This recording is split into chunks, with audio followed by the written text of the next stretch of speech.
L'initiative patriotique du 7 juillet IP7, ayant constaté que le pays est pris en otage par un pouvoir illégitime, insouciant, un pouvoir sanguinaire, corrompu, un pouvoir qui reste indifférent face aux souffrances de la population, l'initiative patriotique du 7 juillet IP7 exprime sa plus vive préoccupation et se propose d'agir en vue de sortir Haïti de ce bourbier.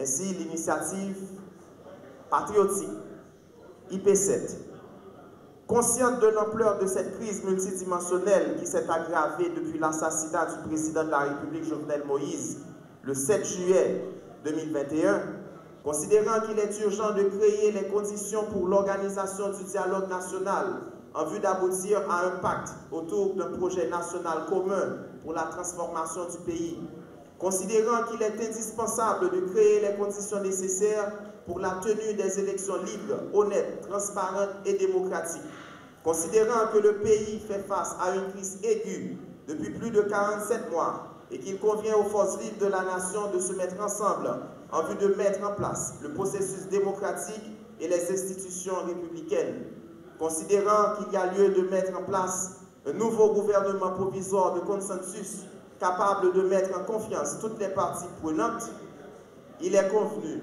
et propose ce qui suit.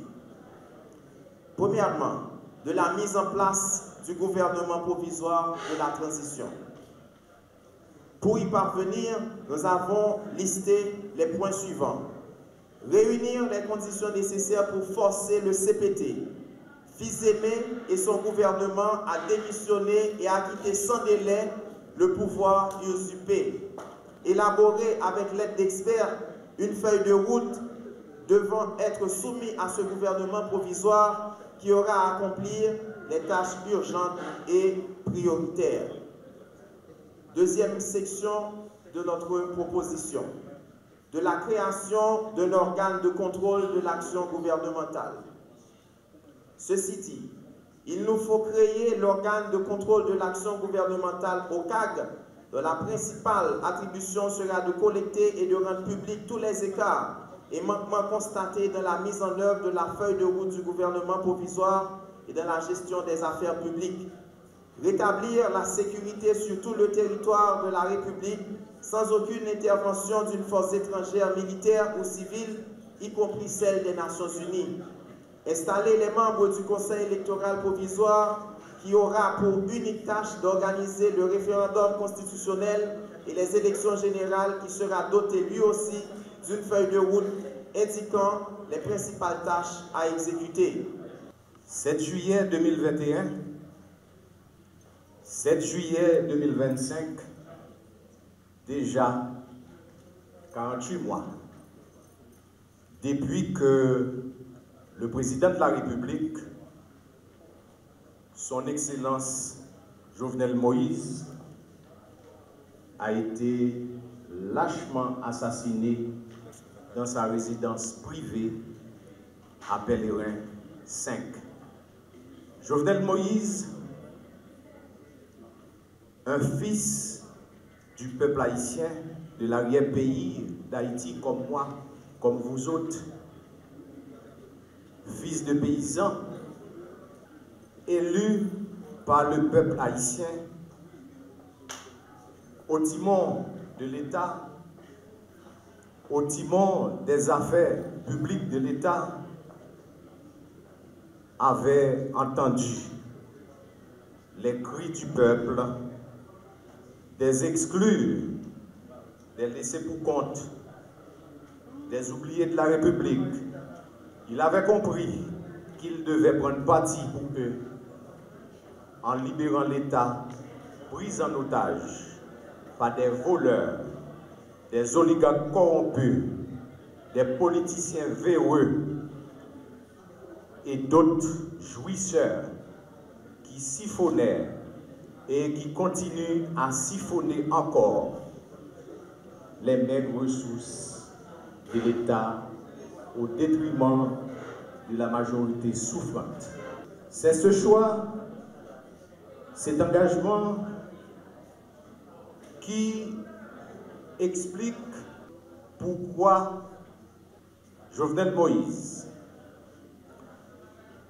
t'est engagé pour te bailler population électricité, fournir de l'électricité à des catégories de la population généralement privées de ces services, essentiellement et bien d'autres chantiers qui devaient permettre à la population de commencer à bénéficier de ces bienfaits.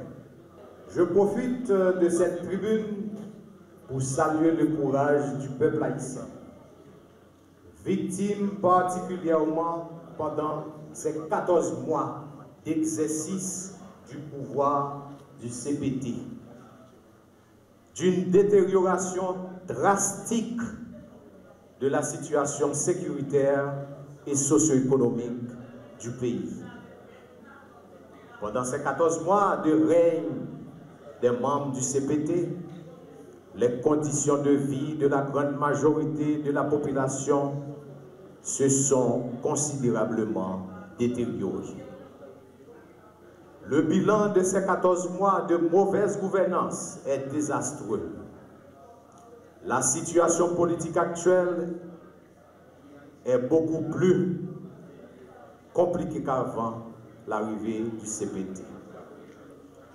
L'insécurité règne partout et la terreur s'installe de plus en plus chaque jour. Les gangs armés sèment la violence. Ils tuent, volent, kidnappent,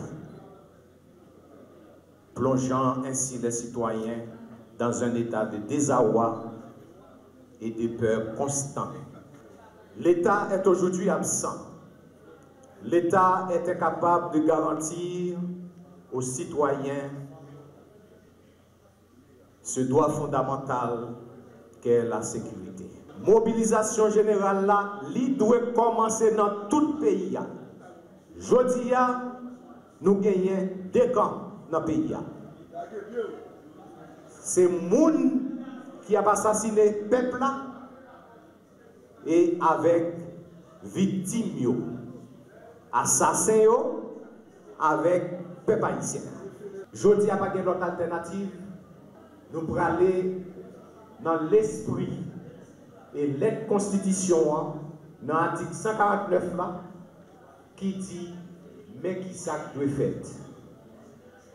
C'est choisir un premier ministre, monter un cabinet ministériel et puis conseil ministre sous la présidence du premier ministre, les gagnants pour faire tout ça qui est pour faire jusqu'à l'organisation des élections, remettre pouvoir avec un président qui est élu constitutionnellement par le peuple haïtien.